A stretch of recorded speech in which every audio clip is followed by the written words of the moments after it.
Nous sommes en plein mois dédié à la femme à travers le monde et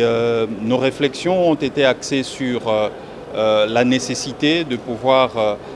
promouvoir le droit de la femme salariée ici en République démocratique du Congo. Et aujourd'hui, tel que vous venez de le voir, nous avons déposé une proposition de loi modifiant et complétant le Code du travail en vigueur en République démocratique du Congo, spécialement dans son article 130 alinéa 2, pour pouvoir intégrer le droit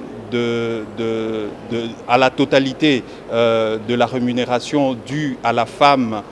salariée qui prend son congé de maternité selon la loi ici en République démocratique du Congo. C'est l'essence du texte que nous venons de déposer au bureau et nous pensons que ce texte devra bénéficier d'un soutien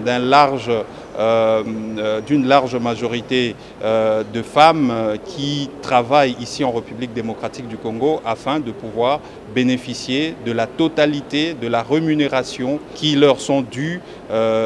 pendant qu'elles prennent leur congé de maternité. C'est un peu le sens de cette modification, car actuellement avec le code en vigueur, elles n'ont droit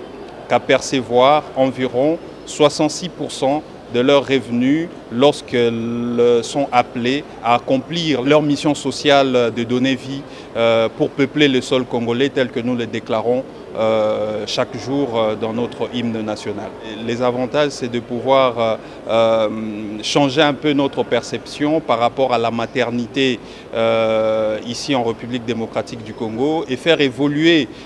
notre législation pour l'adapter à la législation ou aux conventions internationales en la matière, mais aussi à la pratique qui s'est faite au niveau de la région. Parce que, jusqu'à preuve du contraire, en Afrique subsaharienne, nous sommes parmi le dernier pays qui n'ont pas encore consacré la totalité de la rémunération due à la femme qui prend son congé de maternité. Donc il est question pour nous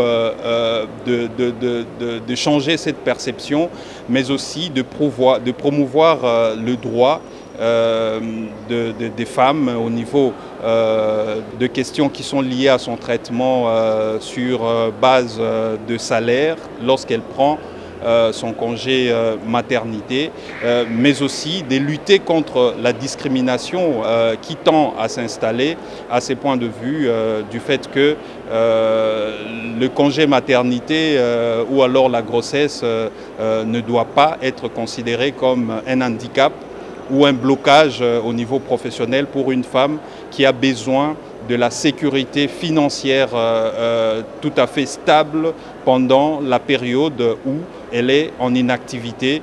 pour certains, alors que moi je pense avec tous les autres jeunes Congolais avec qui nous avons travaillé, dont Alain Ngunda, qui est un spécialiste juriste, mais aussi